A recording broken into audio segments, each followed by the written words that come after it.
We are back with another episode of the Max Coverage Podcast. I'm Kiefer Gazar. With me, as always, is Max from Max Coverage.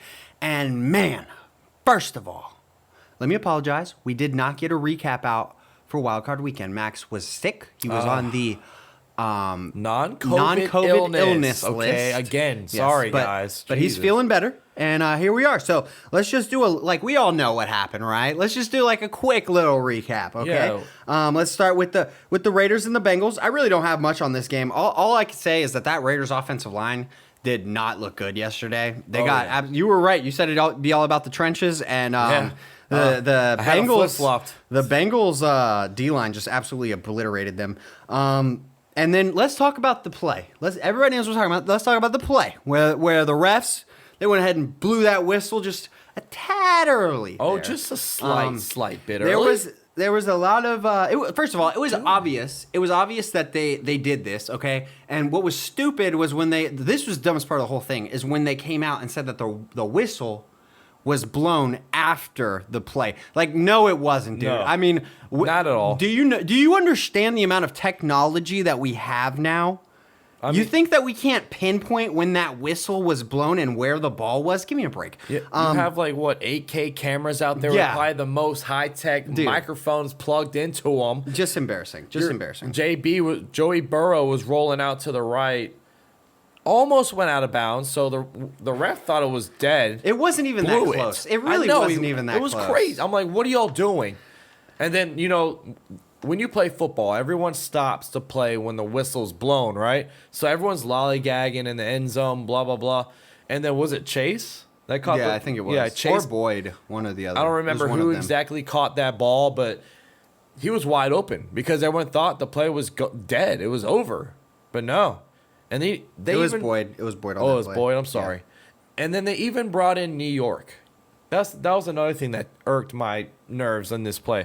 You bring in New York, right? Because you don't know what y'all are doing. The referees for this game, guys, was atrocious. So they bring in New York. They all huddle up. What do we do? We just fucked up. We fucked up. They chose to lie. So New York's like, how about this? Yeah, let's say the play was dead after we blew the whistle after he caught it. So, we can't do anything about it, right? It was ridiculous. What should have happened was they should have replayed the down. That is the technical rule, yes. This is what I'll say about it, though. I actually disagree a little bit with the, everybody did slow down when that whistle was blown. I do agree, but he was going to catch that ball either way. I mean, honestly, he was very open. He had about 2 feet from the next guy, and I just don't think between the time that whistle was blown and when that ball left Joe Burrow's hands into Tyler Boyd's hand, I don't think it would have made a difference. Honestly, the biggest problem with it for me is that you blew that whistle. That is the sole problem. Is dude, how is officiating still bad?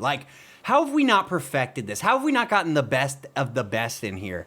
That was awful, okay? And in the fact that you tried to lie about it, just be real. Just be we believe that it had no effect on the play and we're rolling with it. Yep. But yeah, I mean, and didn't the NFL say that crew would never do another NFL game? Didn't they already say that? They said for the playoffs they're not. Yeah, that's what I mean. Yeah. They'll never do another playoff game. Jerome, so that's Jerome Booger and company. I don't know. That's got to be so embarrassing. Obviously they're the head people of the crew, and it's oh yeah, dude, never again. You suck. Yeah. They basically told them they suck.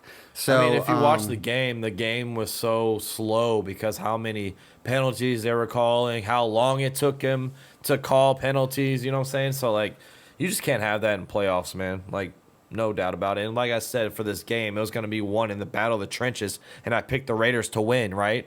Because their D-line was better. You know what? I got to flip-flop, guys, because the Raiders' offensive line was absolutely atrocious. They were so bad. The Bengals' D-line was doing their thing. Wreaking even though havoc. Okeechobee, right? He got hurt, though. Yes, he did. And he will miss the rest of the playoffs. He's a starter. He's not, phenomenal, but he definitely is a good player. You know what I'm saying? So, I mean, that's really all I have. Derek Carr blew it at the last drive. Yes. Just do a pick. You could have tied it up and sent it to overtime, but you know what? You just do a pick at the end zone. It's how you end your season, right, Derek? Happy season, Raiders. Bengals move on. Patriots Bills. The only thing I have to say about this game, The Bills destroyed the Patriots defense, and the Bills offense did not punt. They did not turn the ball over, and they did not kick a field goal. They scored a touchdown every single drive. They are locked into playoff mode. Bill Belichick even went over to the Bills locker room and just told Josh Allen, dude, good job. Yeah. I wonder how that conversation, how that conversation goes like, hey, dude. You guys kicked our ass. You whooped my ass. I mean, Bill Belichick, I don't think he's ever been destroyed like that in a playoff game. No. The Mac Jones struggles just continue. They only put up 17 points on offense. It didn't matter. I mean, you're not going to win when you literally can't stop a team from even scoring a touchdown. You can't even get them to kick a field goal. You have no chance. And that was like when they were down, 34-3? Yeah. It was already done. Yeah, it was done. I had turned the game off. Oh, yeah, I turned it off at halftime. I couldn't bear it anymore. You know what else happened during this game? Someone threw a dildo.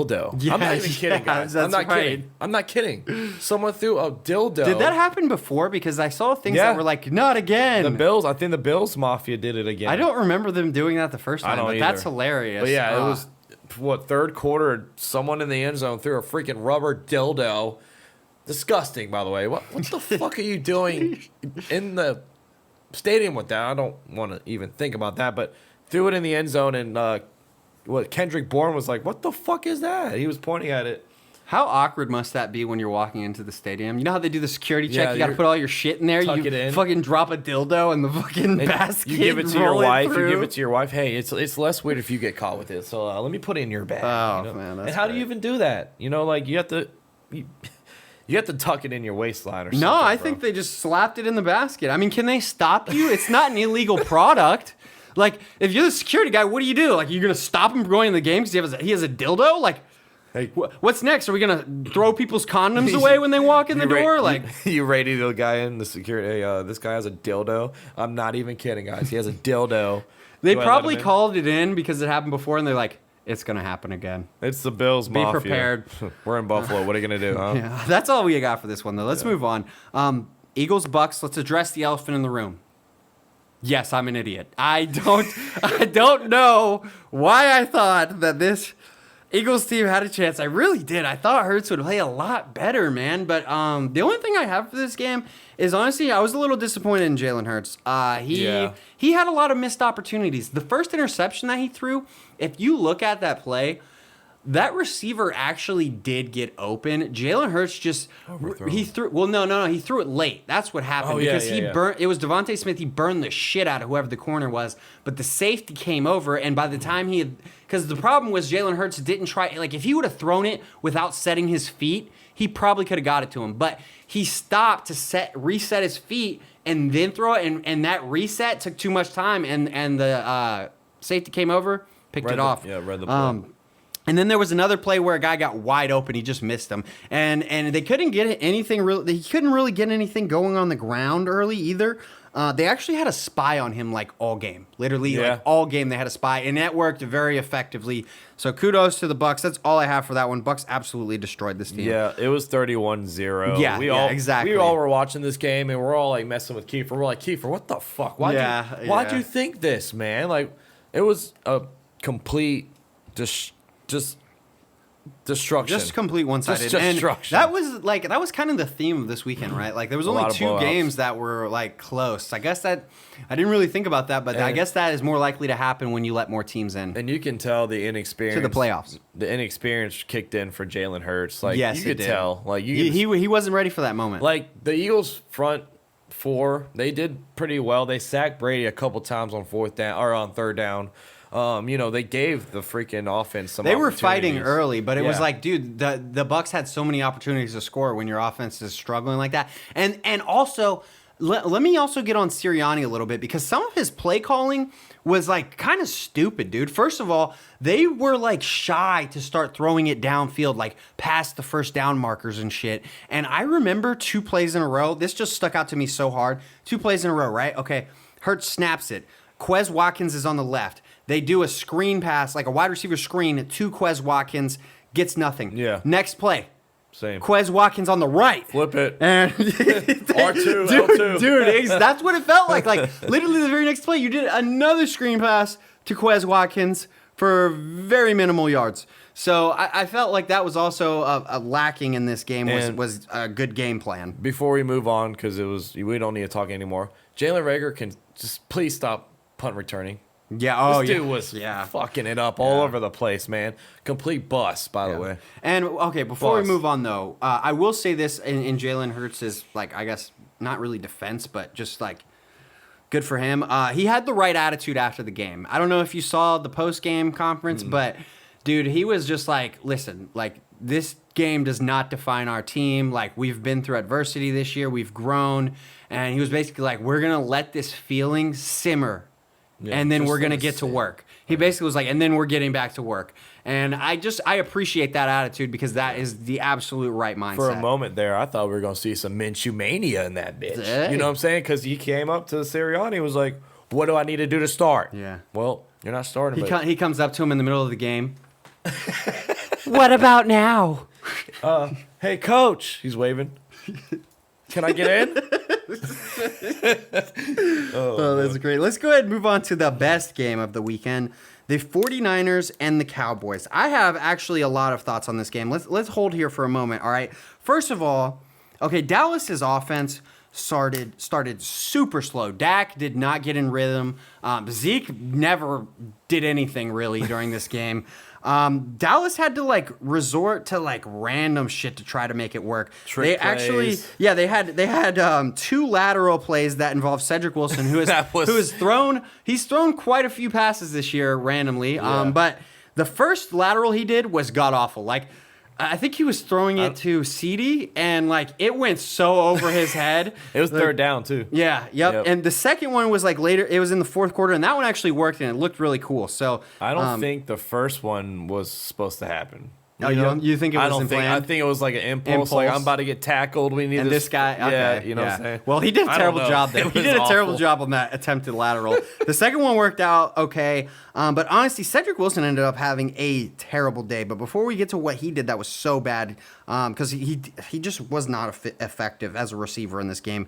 But in the fourth quarter is when it really kind of started getting interesting. All right, Dallas was about to punt. They faked the punt. They actually get it, okay? Their punter, I believe, is Anger. Yeah, the all-pro. All-pro punter. He throws it. Guy catches it. First down. Instead of doing the normal thing and pulling your punt team off, bringing the offense on and keep going, they decided, you know what? Let's run an offensive play with the punter and everybody. Yeah. Just get up to the line. Get up to the line. Anger's like in the slot, like, what am I doing? You know. And so they get set up like they're gonna run an offensive play or some shit, and then they pull them off and pull the actual offense on the field. I don't know this, but I believe the entire purpose of this was to try to mess up San Francisco's personnel, to try to get them like to not shift people properly. They were trying to get them to burn a timeout. Oh, okay. That's why that would make sense. I mean, that would make sense too. But regardless, one or the other, like either trying to get your off personnel or a timeout. So when Dallas did this switch, they didn't have a lot of time left, but they get set up. But the referee, now this is kind of a two-sided coin for me. The referee makes them wait, and the reason he's making them wait is because he's giving San Fran a chance to sub. Mm-hmm. San Francisco was definitely done subbing. Like, their people were set. They were lined up. They were ready. Honestly, I didn't really understand why he was stopping Dak from snapping the ball. That is the one little thing I'll give them on the referee, like, that you could argue is, like, they should have let them snap the ball there. They end up getting a delay of game penalty, and they don't score on this drive. They get the momentum with the fake punt and don't score on this drive. Jimmy G, then, shortly after this, he throws a critical interception that really puts Dallas in a chance to do something. Like, they have a chance. They need to score a couple times, but they got a chance. Yeah. Next drive, it's a fourth down. Dallas is going for it. They have to, okay? And another Cedric Wilson muff, all right? This is what happened. If you look at the play, like, the first time, it looks like Cedric Wilson, like, dove out to catch the ball. He drops it. He definitely had a chance to catch it even at this point. He drops the ball. It would have been a huge gain. It would have been like 40, 50 yards first down. They would have been set up in red zone, or at least close to red zone. But when you look at the play, like, before the ball gets there, Cedric Wilson takes an idiotic route to this ball. Like, he thought it was going to be shorter than it was, and he kind of, like, slows down, stops for a second. That's what made it a hard catch. Yeah. If he would have ran properly, it should have been an easy-ass catch. listen, I mean, Cedric Wilson has had such an up and down year. Like, there are moments when I'm like, maybe he could be the third. And then there are moments where I'm like, Jesus, dude. After this game, dude, to me, like, I'm not giving you an opportunity to be my third receiver. I'm sorry. Like, I'm going to see if Gallup is interested in coming back and see if we can get him on a discount or something because, Jesus, made that look way harder than it had to be. Yeah, you probably will get Gallup on a discount because, he tore his ACL, so. Yeah, you could. Maybe they'll get him like a 1-year deal. But Jerry's pretty good at taking care of people even after they get hurt. True. If he wants them. You know what I'm saying? Another thing worth noting, Dallas tied for the most penalties in a playoff game here in this game. They have 14. Yep, 14 penalties in one game. So, Jesus. They beat themselves. I mean, let's just be honest exactly. here. They were helping the San Francisco 49ers win this game. And then, okay, the end of the game. The Dak Prescott draw. I actually didn't really have a problem with it because, like, they're trying to get closer to take their shot, right? He should have just obviously slid sooner. Yeah. One thing worth mentioning, though, is Dak actually asked for this play. Like, he literally went up to Mike... According to Booger McFarland, he went up to Mike McCarthy and was like, hey, I want to run this play. We'll get it. We'll stop the clock right afterwards.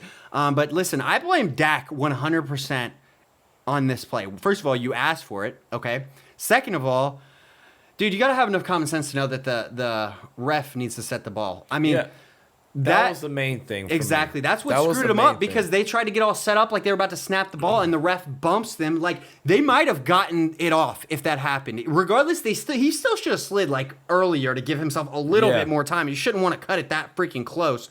But on top of that, you just got to have enough sense. Like, why would it make sense that you, as a player, can put the ball down, decide where it's spotted, and snap it? Like, you should have enough common sense to know, like, obviously a referee needs to spot this ball. You shouldn't have even put it on the ground. You should have handed it to the fucking ref. Yeah. So that's where I blame Dak. And a lot of people were blaming the refs for them losing. I'm like, yeah, no, that's horseshit. That's the rule. That's the freaking rule. And you're not disciplined enough to know that. Like, I get it, you're in the heat, like a battle, heat of the moment, but like, still, bro, like, you need to give the freaking ref the ball. And then they're like, oh, the ref almost tackled Dak. Well, the ref was trying to fucking, like, he was trying to help hustle. them. He was trying to hurry up and help them get the snap. Yeah. So I mean, I don't think the ref cost them this game at all. No, like at all. So I feel like the ref did as best as he could. He was trying to he was just trying to spot it so fast so they have a chance. But Dallas's offense to me is to blame for this game, and man, it just bothers me. Like, why is Kellen Moore Mr. Boy Wonder? Nobody has given him any heat about this game. Literally nobody, okay? And everybody's putting it on Mike McCarthy. Yes, I understand Mike McCarthy's the head coach, but you know what? Jerry Jones wanted Wonder Boy in this position. Jerry Jones mandated this man as their offensive coordinator. Can we not do this with certain people? Like, it's like certain people in the NFL just can do no wrong. And to me, Kellen Moore has turned into one of those people, completely overrated as a coach. You know what? Like, who I want to compare Kellen Moore to, not like as a coaching, but like as an opportunity standpoint, Eric Bieniemy. How come Kellen Moore gets way more interviews and way more, opportunities when they've won one game in the playoffs in the past, like, how many years? Yeah. When Eric Bieniemy has a Super Bowl championship and multiple playoff wins, but yet again, he doesn't get interviewed by anybody. And to be fair, Bieniemy did get a lot of interviews last offseason. And this offseason has been like Kellen Moore's big offseason. But I'm with you. Like, Bieniemy has such a better track record than Kellen Moore. It's like people just want to find some young guy and crown their ass as the next Sean McVay. Yeah. And I'm sorry, Moore is not that. I've seen this offense struggle. He is no mastermind. A completely overrated coach. I'm not saying he shouldn't be an offensive coordinator. I'm just saying it's stupid that we never put any blame on this guy. Yeah, I agree, man. That's all I got for this one. Yeah, let's go to the Steelers. Oh, yeah. Actually, sorry. I really didn't talk about the Niners at all. Niners, hey, good job. You know what I'm saying? Like, you guys ran the ball. Debo did his thing. Hyuk did his thing. Bosa got hurt in this game. Concussion. And so did Warner. Warner but should they still be okay. stepped up. Yep, they're both going to be okay. Actually, they're both expected to play in the next game. But we'll get into that later. Let's go ahead and move on. Sorry. Oh. One more thing before we move on. The Niners came out bumping Kodak Black, Super Gremlin. So I already knew they were trying to win this game, guys. But you know what? I'll finish what I got to say soon. We'll keep going. Good song choice, though. Good song choice. Let's move on to the Steelers and the Chiefs. I literally have like nothing. We knew this was going to be a blowout. Listen, TJ Watt got a touchdown. Good for them. Steelers were in the game with 5 minutes left in the second quarter. Good for y'all. Hey, they get a participation award. Yep. Hey, Ben said it best. We had no fucking chance. Hey, and they said they were 20-point underdogs, and guess what? They lost by 21. Yep. Covered. Nice career, Ben. Get out of town. You're done. Jesus.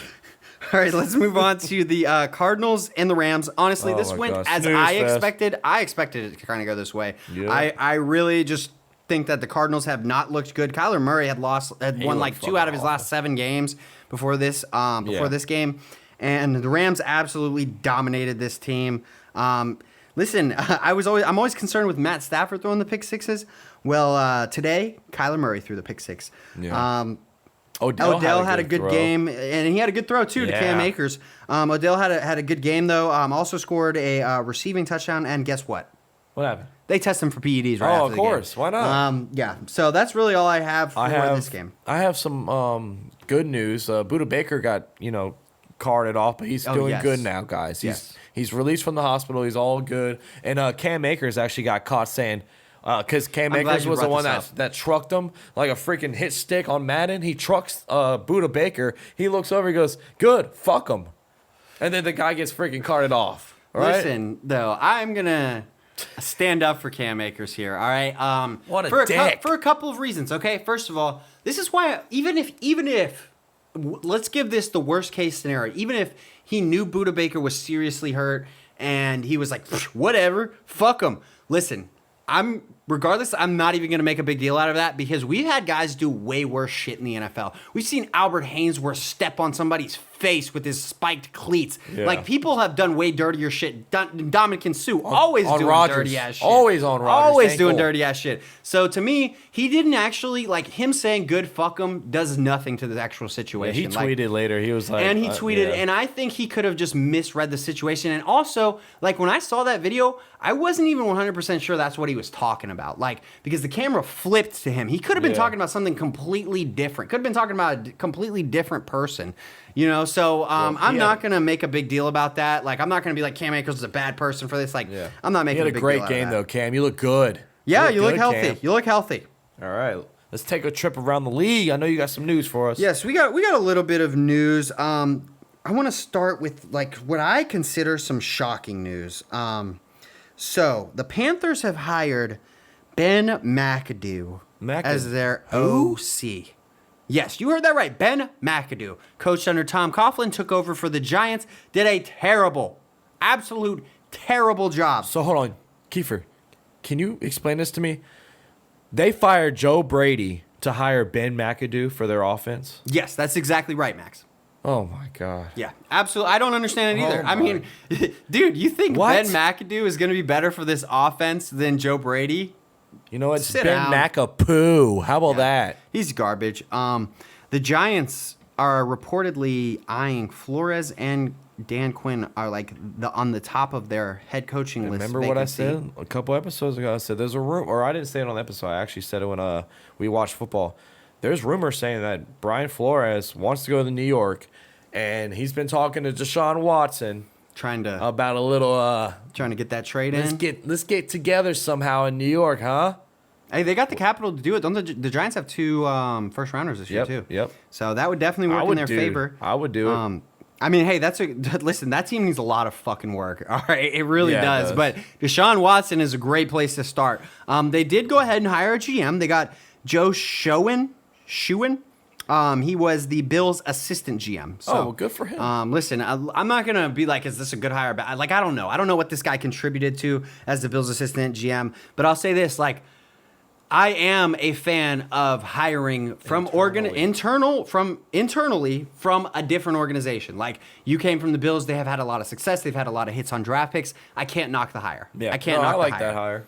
Like, I mean, yeah. Like, I'm not gonna say I like it because I don't know enough about this guy. Yeah. But like, it's hard to know about internal people that aren't the GM. You know what I'm saying? Like, they're just not figureheads. You don't hear about, oh, this is who actually wanted this draft pick. Right, exactly. But yeah, I mean, look at the Bills turnaround though. Dude, like what, 3 or 4 years ago they were top 10 in the league picking, and now they're Super Bowl contenders. I mean, he had something to do with it, I think.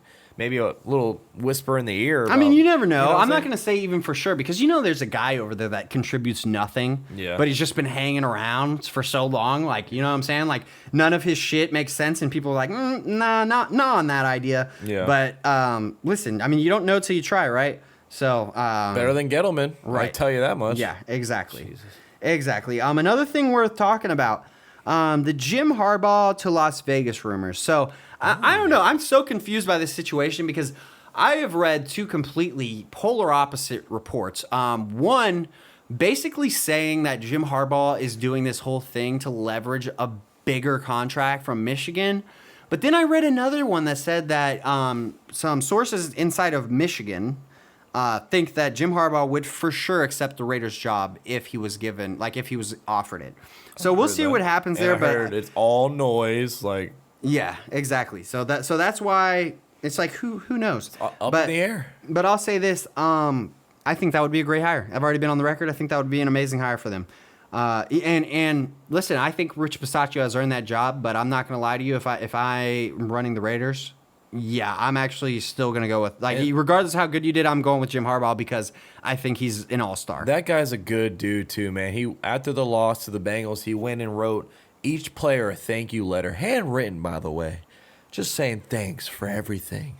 He's a sweet guy, man. Very nice of him. Very nice. Let's talk about another coaching candidate that only one team really seems interested in, except now he had a conversation with another team. Who is it? Listen, this is just the weirdest situation. This guy's name came up last year for the Texans job. It's coming up again.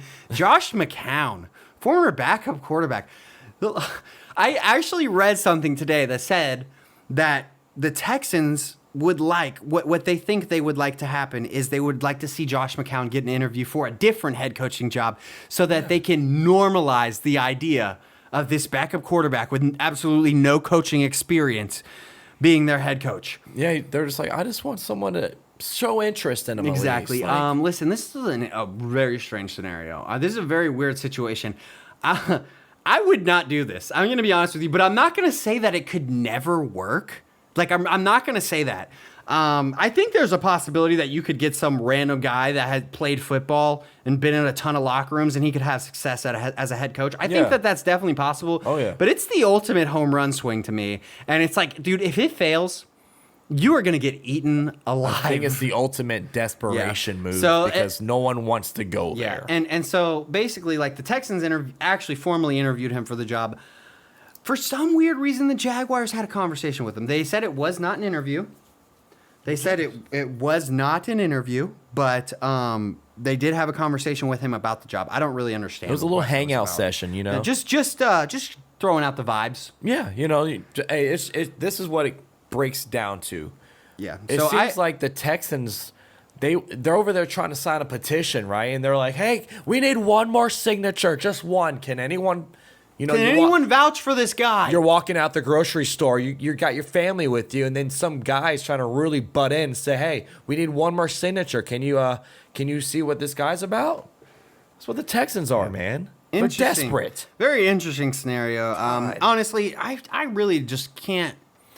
I can't understand why. Like, what connection does he have with Nick Caserio? Like, that's what I need to understand because. McCown, I don't remember him ever being a backup for the Patriots. No. I don't remember any of that, so I don't know. Well, dude, I don't he's get been a backup for a lot of teams. I mean, he's been the backup for the maybe it's the owner because he's been a backup for the Texans, I believe. Maybe he's good at golf and they go golfing every week. I don't know. I don't get it, but hey, maybe McCown will make it as a head coach. Who knows?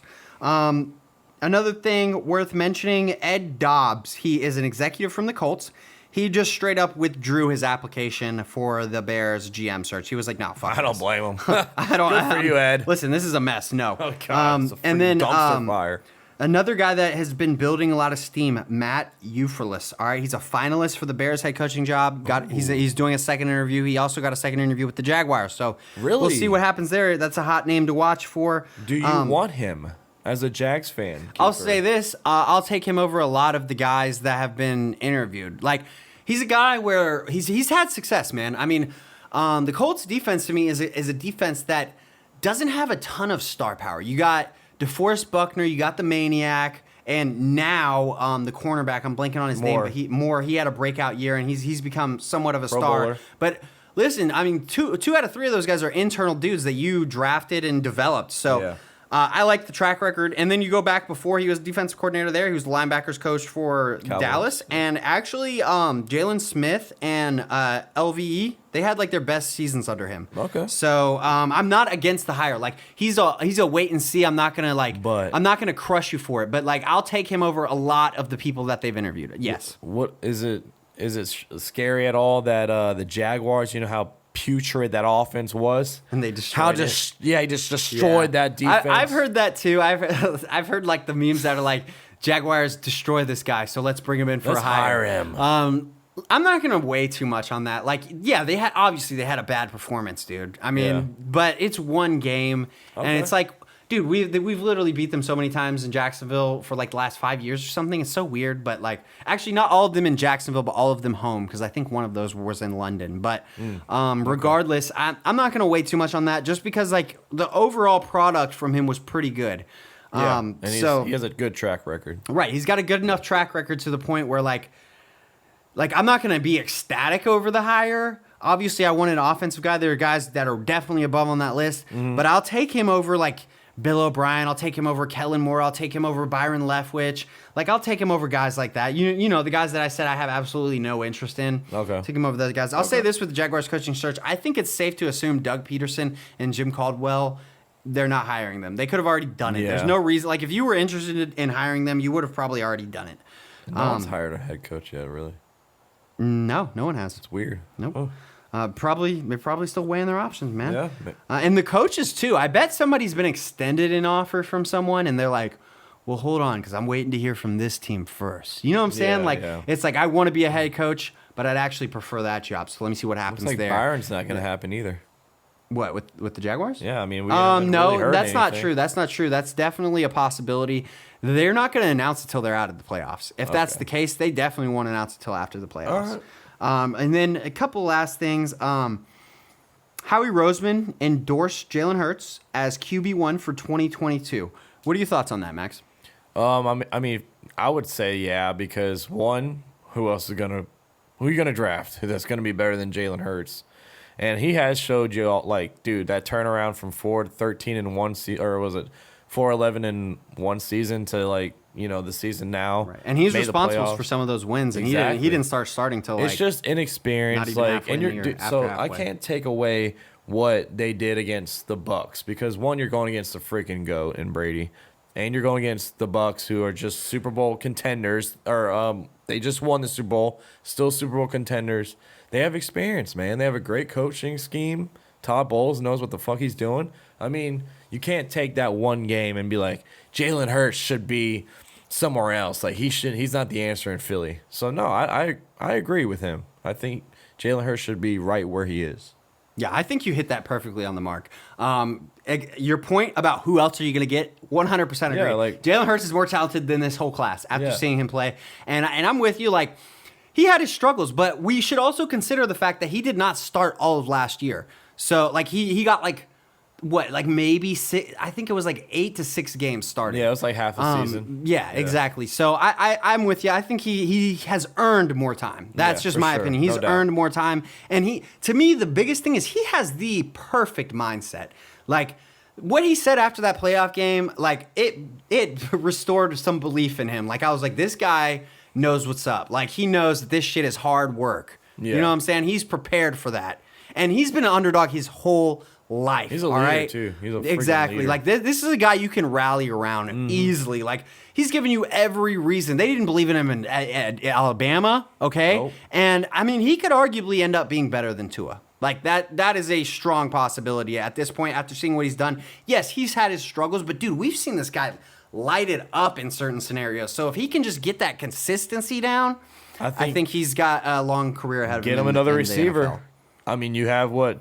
3 top 15 Smith. picks? Yep, you do got a lot of picks. Or 3 top 20 picks? Well, 3 first-round picks. Yeah, 3 first-round picks. And it's unfortunate for them because, at one point they had 2 top 10 picks and 3 top 15 picks. But, the way that it played out, the team started playing better, like Miami Dolphins, and shit, and the picks got pushed back. But regardless, just like you said, man, I mean, that's a great place to start and build around Jalen Hurts. So I'm 100% with you. Last storyline. Last offseason storyline. This is going to be so funny. Laurentry McCray. He was charged with fleeing the police in a high-speed pursuit, okay? Damn, was it on live PD? Like, golly. Yeah, I don't know what the deal was. I mean, it honestly doesn't make any sense to me because they were about to pull him over for speeding. Like, dude, just pull over for a second. Jesus. So instead of pulling over, what he does is flicks out the bird and flies down the road, okay?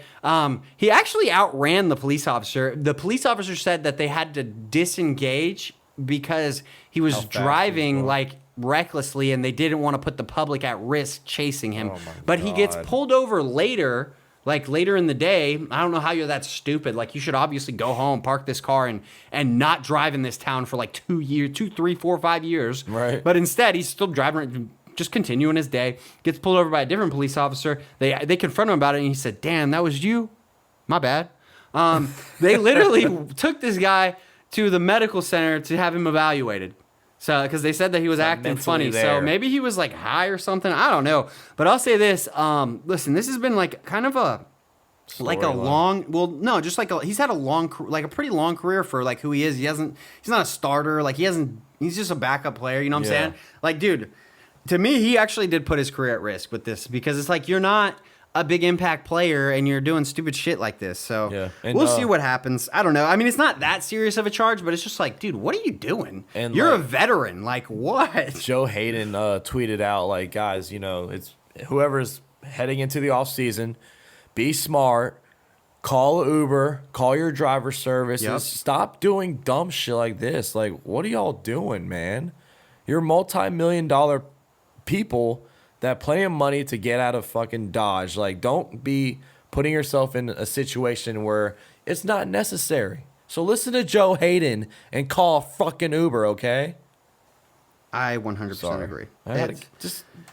It's just immature. It's just immature, and you would expect more from a veteran. Can we talk about these games? Yeah, I'm pissed. Let's go ahead and move on to the divisional round of the NFL playoffs. And let me start by saying these matchups way better than last matchups. I think all of these games will be close, honestly. I don't think any of these will really be a blowout.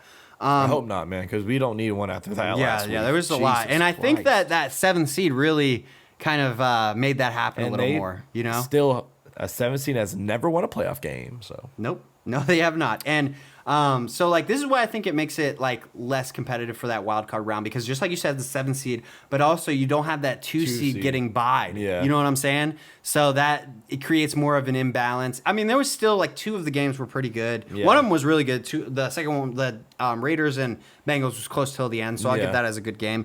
But let's go ahead and dive into the Bengals taking on the Titans. The Titans got to take last week off. And listen, everybody. Derrick Henry practiced all week. They increased his workload day after day, and Mike Vrabel announced today that he is officially activated off of IR and he will play in this game. King Henry is back. Yeah. This is the toughest game for me to pick. It really is, and this is why, because we talked about the Bengals' inexperience in the playoffs, right? It didn't look like it fazed them at all. Joe Burrow is Mr. Joe Cool. He threw them shades on in the post game. I just think they look cool, bro. And I just feel I feel more confident in him in this playoff stretch. And the one thing that I question is how effective and how much of the workload is Derrick Henry going to take? And something else worth noting, too, for this game, Julio Jones is not on the injury list at all. They're saying that this is the healthiest he's ever been. Are you serious? Yeah. Ever? So I'll say this. Oh, my God, Julio. Listen, we've all know that this has been a disappointment, right? Them trading for Julio. He hasn't really done anything. He's been in and out of the lineup. Well, mostly out, but when he is in, you still kind of don't see him, and then he goes out. Yeah. If he could have a good stretch in this playoffs, it would make it all worth it. honestly, like the trade for him. It would make it all worth it if he had this good stretch for 3 games and got them to the Super Bowl. But with that said, man, I'm going to pick the Titans. I'm going to pick the Titans, and this is why, okay? I do believe that this Bengals team has a shot. I think this would be a really close game. I believe in Derrick Henry. I believe this man is just a freak of nature.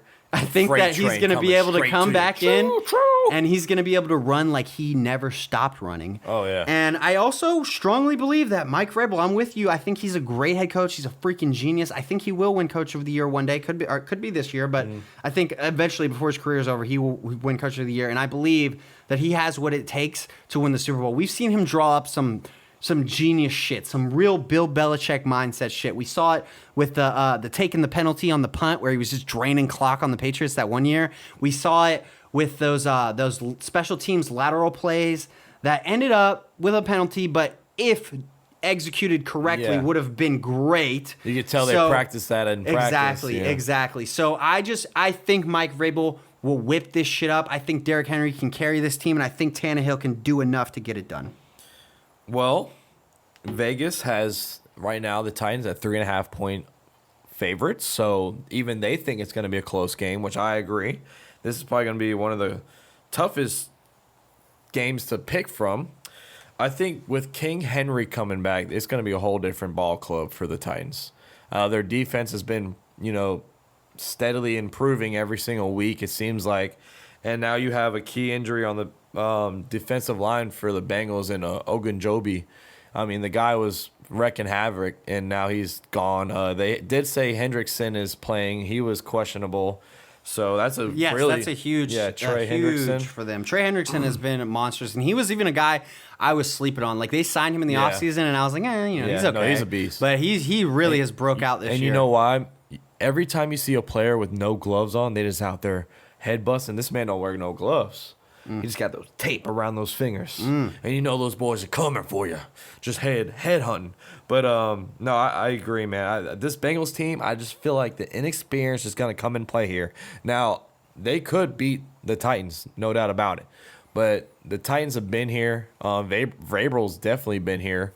And with Derrick Henry coming back, they said this is going to be the closest 100% he's been in 2 months. So, I mean, hey.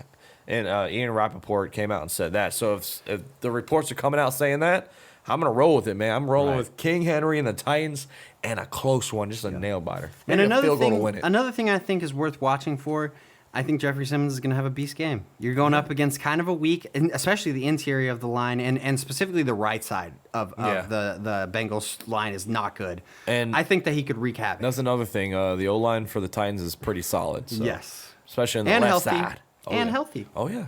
So I got the Titans. I'm with you right there, man. Now, let me throw that bottle out of here, man. I got something to show y'all, man. You know what I'm saying? What are you showing? It's the Packers, baby. If you ain't watching, I just put a cheese head on, and I'm about to drink from my Aaron Rodgers mug. Wow, you are really about it for this game, huh? You should be. Let me ask you something, though. I don't want to cut down your hypeness, but are you worried at all? San Francisco, they're going into Green Bay. But let's keep in mind, everybody, Aaron Rodgers is 0-3 against the Niners in the playoffs. The last time they absolutely stomped you guys. Am I worried? I'm always worried. It's playoff time, man. Nothing is given in this goddamn league, especially not in the playoffs. Now, we are in the frozen tundra in Lambeau Field. Sorry, my voice is a little hoarse right now, but I'm still hype. You're right. Rodgers has never beat these guys in the playoffs. 0-3. Kaepernick's beat the dog crap out of us back in the day. So last year or 2 years ago, Raheem Mostert destroyed us. Jimmy G didn't have to throw more than 8 passing attempts, and they beat us. They beat the brakes off. It was 27-0 at halftime. Now, but it's worth noting that they were at home then. Yes, and now you are at home. So let me point some facts out to y'all. Okay, Jimmy G's coming into this game banged up, his thumb and his shoulder. Yep, and his shoulder now. Ow! Guess how cold it's gonna be in Green Bay tomorrow night? About 3 degrees, okay?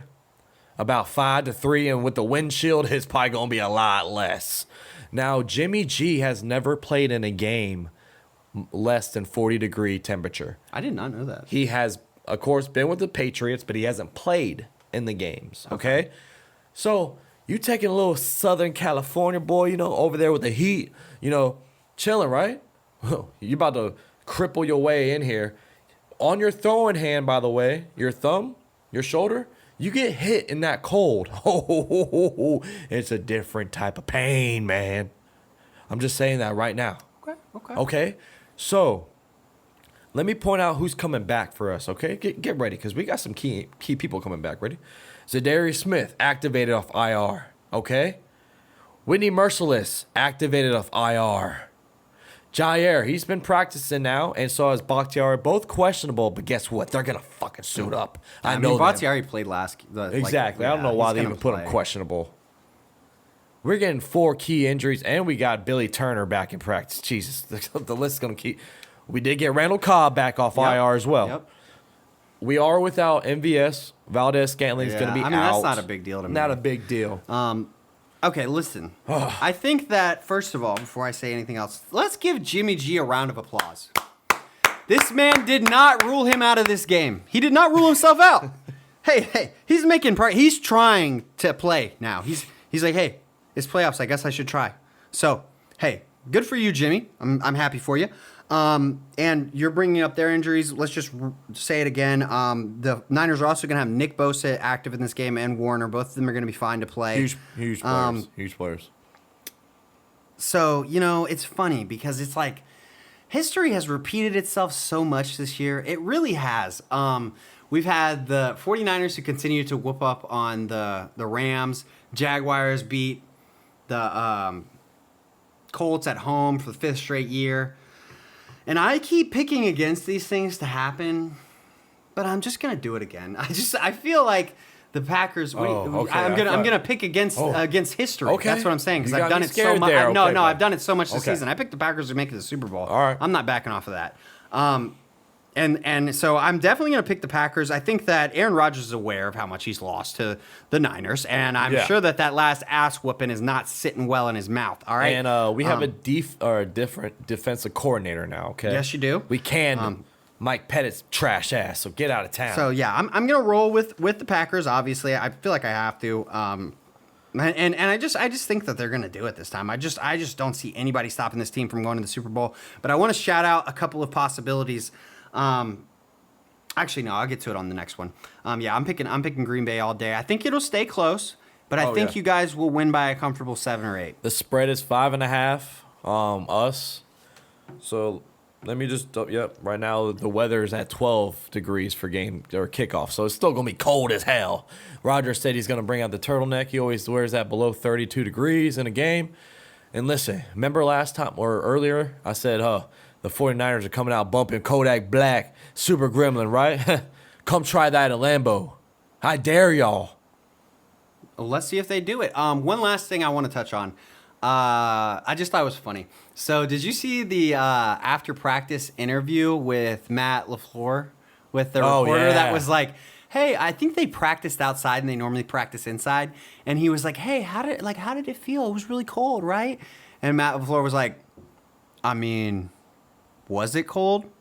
It's Green Bay. Yeah, so and I felt like that was like almost like trying to scare the Niners. Like, we're used to this, buddy. It didn't faze me. I didn't even notice the shit. Exactly. And one more thing, because you already know I'm picking the Packers to win this game. I got a new nickname for one of my players on the team because Matt LaFleur gave it to him actually this past week. Alan Lazard. Remember his nickname's Lizard? Well, guess what? Matt LaFleur calls him War Daddy. Does he? Yeah. Why? He just does it all. Wherever you tell him to do, he'll do it. Kickoff returns, like, special Does teams. He? Returns? Not return, but like... just like blocking. Blocking and stuff like that. One of the best blockers in the league, receiving-wise. He's a War Daddy. He just does it all, okay? So Alan Lazard, another big game for him. Watch out. Watch out for that. All right. Well, let's move on. We know where we're picking for that game. Let's go to the Rams taking on the Bucks. Woo! This could be a real tight one. They've already played this year, and the Rams beat them. And, man. And that was a different Rams team as well. Yeah, that was a different Rams team. Oh, you know what we didn't touch on for the Rams game? Eric Weddle back, but he did not start. He didn't start, and he just played like a few snaps. So I don't know. I guess he's not going to be a high-impact player for this this run. For the Bucks, what's worth mentioning, they're saying that Ryan Jensen is going to play. He got hurt in the Eagles game. And then this is huge to me. This is going to be a huge helping decider of this game. Will Tristan Wirfs play? They say he has a chance. They say he has a chance. I'm going to be honest with you. I think they're bullshitting. I think he's not going to play in this game. No, dude. He already tried to come back in the Eagles game, and he played a play and was like, "Oh shit, no, I can't." He was limping. So yeah, I don't think that he's going to play. But also Andrew Wentworth is going to be out for the Rams. Got hurt first game or the first play of the game. He got hurt last against Cardinals. So that's also huge for the Rams. So both of them are going to be down a tackle each.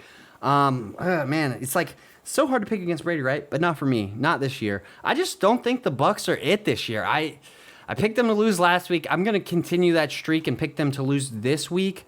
This is what I want to say though. This is interesting because like. For me, if the Niners somehow beat you guys, I really want the Rams to win this game because I want to see them play each other again. Like, McAdoo has never beat them. Now you're in a playoff situation. Like, that's huge implications. On the flip side, if you guys win, it would be very interesting to see the Bucs win this game because it would be the ultimate revenge tour for the Packers. Like, if you beat the 49ers who beat you in the NFC Championship game 2 years ago? Yeah. And then you went and played the Bucs and you beat them who beat you last year. Like, dude, that's kind of cool. You know what I'm saying? And the Super Bowl champs. Yeah, like that's just cool to me. So those are the matchups I'm hoping for. But I think it's going to end up being the Rams and the Packers. What do you got for this one? Bucks are 2.5-point favorites, which they should. They're at home. They're Super Bowl winning champions. It comes down to one person to me. Who am I picking out of Stafford or Brady? I'm picking the GOAT. It's that simple for you? It's that simple. I'm picking the GOAT to win this game, Brady. Because you know why? Even though I fear the Bucs the most as a Packers fan, I fear them the most. I want that revenge game.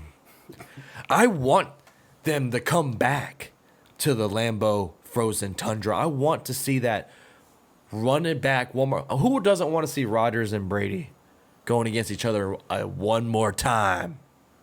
So, hey, I will say this. Cam Akers is going to be a huge X factor for the Rams in this game because, yeah, the Bucs have a great rushing defense, but if you get Cam going against this team, the sky's the limit because the back end of the Bucs is always banged up. They're always, They've been hobbling. getting a little healthier. I saw that, who played last year? Sean Murphy Bunting, and then they got another guy back. I'm blanking on his name, but he was like one of their better corners. I don't know. But yeah, they are getting a little healthier. I don't think it's that simple. Like, you're putting it all on the quarterbacks. And I just think that the Rams are just so much better, roster construction wise. I mean, they have Aaron Donald and Jalen Ramsey on the same team. Then you have Von Miller, who just started getting going. He's just started to have good. Leonard Floyd, exactly. And then on the flip side, on the offense, I feel like it's kind of flip-flopped a little bit because the Bucs now, they still have Mike Evans, they have Leonard Fournette, and they have Gronk. Yeah. But, you've lost Godwin and you've lost AB because he's crazy. So then you look at the Rams. I mean, ODB, another guy that's just heating up.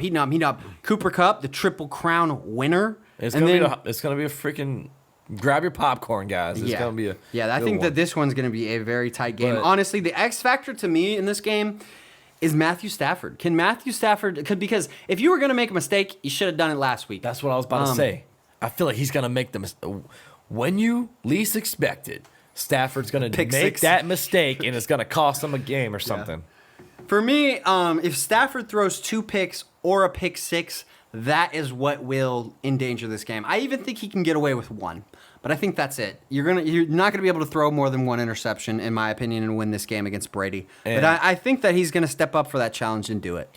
So him and Stafford and Odell just got their first wins ever in the playoffs. So I just feel like, this time around is a little different than the Cardinals, okay? You're going against I'm telling you, man. It's definitely a tougher opponent, but we'll see what happens. You got anything else for this one? No, but these Sunday games, they're nice. They're some hard-hitting games, guys. All right, let's move on to the next game. I actually think this will be the best game of the wild card weekend. This game right here, whoever wins this game is going to Super Bowl. I agree. I was going to say the same exact thing, dude. Yeah. This basically is the AFC Championship game to me. The Bills and the Chiefs. Obviously, I picked the Chiefs to win the Super Bowl, or not win the Super Bowl, make it to the Super Bowl and lose. But, dude, after watching what the Bills did to the Patriots last week, it's like, damn, like I can't, like how can I not let up a little bit? I definitely think the Bills have a strong chance. They whooped KC's ass earlier in the season, but I'm literally throwing that game out the window because this is a different defense. Pat Mahomes was struggling during that time. Like it's not going to go down that way again. If there's anybody that can knock off the Chiefs in the AFC, it would be the Bills. They literally have nobody on their injury report this week. Yeah, they're just healthy as shit, ready to go. Devin Singletary playing the best football of his career right now. I'm still gonna pick the Chiefs cautiously as hell, though. Yeah. Like honestly, like this is another one where it's really hard for me to decide. I think I said that the Bengals and the Titans were the hardest to decide, but and I'll stick with that. But this is a close second, dude, because. I mean, I'm picking the Chiefs because Pat Mahomes and because their defense has been stepping up big time, and I think that they have more playmakers on offense than the Bills do. Yeah, and another thing, they're at home. If it was in Buffalo, it might be a different story. I agree with that 100%. Listen, like you said earlier, the Bills beat the Chiefs, right, earlier in the season? Yes. Well, does lightning strike the same spot twice? If you're the 49ers against the Rams, yes. Well, you're right there. But not in Kansas City. Not in Kansas City. I feel Kansas City actually has never been beat twice by a team outside their division, I think. Or it was something like that I saw. Yeah. This is the new Patriots of the AFC, guys. Chiefs. They're gonna be a dynasty. They're gonna make it again to the Super Bowl. They're gonna do it. I don't want it to happen, but it's going to happen. I don't mind it happening. It hasn't. It's so recent that it's not like Brady status where I'm just tired of the shit. I will be okay if the Bills beat them though. Because I feel like I want to see the Bills or the Chiefs in the Super Bowl. I just feel like these two teams are just rolling right now. Best in the AFC. It sucks they have to go against each other in the Divisional Round. I know. But neither of them got the 1 seed, so what are you going to do? Yeah, you're right. But I agree with you, man. Chiefs win very, very slimly. I'll even say on the last drive of the fourth quarter. I think they'll win on the last drive of the fourth quarter. Yeah, This is gonna be a good ass game. I cannot wait. I'm so excited for that one. Yeah, I got the Chiefs, man. I picked them to go to the Super Bowl, like you said, and I can't sway away. Sticking with it. Stick with hold your guns down. Now we forgot to do this, bro. The Draftkings. Oh, I didn't even set one. Didn't set one either. But let's go look at it for the people. You know what I'm saying? Let's give them take a gander. Let's go check out some Draftkings plays for y'all, man. So let's check it out. Quarterback wise, let's see. You already know I like to go small. I'm gonna go ahead and go. I might have to go. Oh, do I go Stafford? No, I'm gonna go Joey B. Joey B at 6.6K, and we're building this lineup on site, guys. So bear with us here, but we're gonna give y'all some. You keep it going plays. Because my DraftKings is messing up right now. Okay, all right. So let's run down the line. Let's go. Oh. Do I trust Derrick Henry in the first? Oh, yeah, I do. You got to put Derrick Henry in there. 7.5K, baby. That's the cheapest you ever see, Derrick Henry. And that is pretty cheap for him. You got to go cheap for your second one. All right, so you know who I'm going. I'm going A.J. Dillon at 5.1K, baby, against a tough San Fran front seven. Going to be a tough matchup, but you know what? I'm going to roll with it. So let's go receivers. Wide receiver 1. You got to get Chase in there. He's just been on fire lately. 7.1K, kind of hefty on the price tag for him, but you got to pair it up with Joey B. Let's go receiver 2. We are rolling. We got to go a little slim here. Let's go Allen Lazard, War Daddy, the new nickname, 4.4K. Got to go cheap because you're getting all these big hitters in here. You got to go small. Let's go wide receiver 3. Cheap again. We're going to go down. I'm going to go Van Jefferson as my little flyer of the week. At 4.2K, I think that's doable. Or actually, we got one more receiver.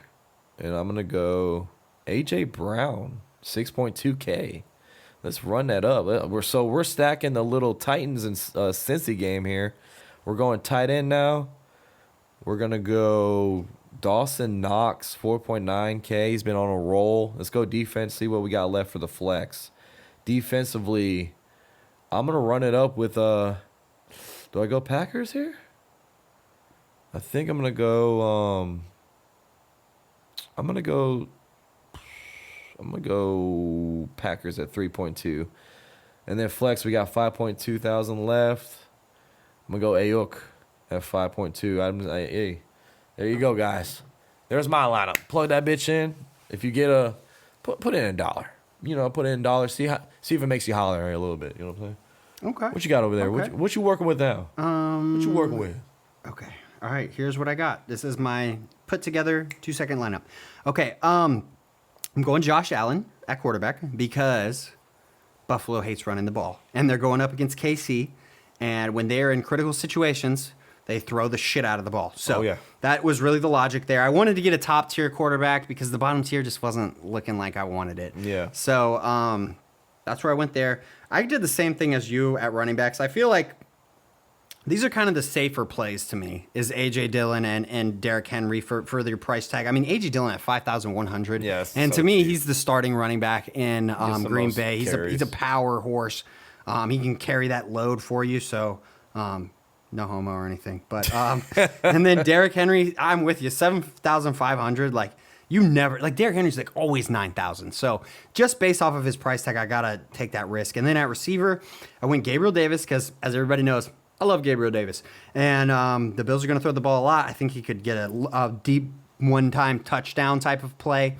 And he's stepped up in different capacities where you've seen him get like a good bit of volume too. So I think at 4,600, I mean, can't ask for too much on cheaper guys. And then Julio Jones, 4,700. I completely understand why he's this cheap. I do.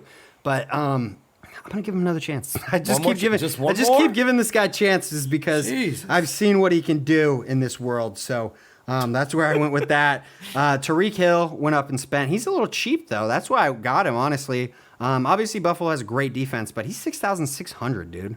I mean, he's normally a 7,000er. Yeah. So had to go there. Tight end went a little cheap, but I just feel like he has his good-ass games. Dawson Knox. Yeah, so had to do that at 4,900. Then for my flex, honestly, this was just where the amount of money that I had left. I still have $300 left, but I just liked him out of all the people. T. Higgins. He's just a solid-ass player. And I believe, he did nothing last game. So that's why, that's another reason. Like, just law of averages. This guy, I believe in him. He's a really good player. He had one catch last week. I would imagine he's going to get a lot more this week. Yeah. And then I went ahead and I did this last week, but I'm going to go ahead and throw them back in there. The Rams. I told you. I just don't believe in the Bucs. And this defense showed out last week, and they have a lot of star power over there. They could keep it going, so that's where I went at 3,000. Okay. And that finishes my free lineup. Hey, plug those in, everybody. Okay? I'm telling you, I have a good feeling about them. Actually, I don't. We just made it like 2 seconds. 2 seconds, yeah. Well, it's not that big of a deal. It's not even that many options. All right? 4 games left. 4 games, 8 teams, okay? Final 8, bro. Final 8. This is it. We're slimming down. We are slimming down. Yeah, we are, man. Well, everybody, do you got anything else? I don't. All I right. just hope everyone has a great weekend. Yep. Enjoy all of these matchups, and you'll hear from us next week. We're out of here. Peace!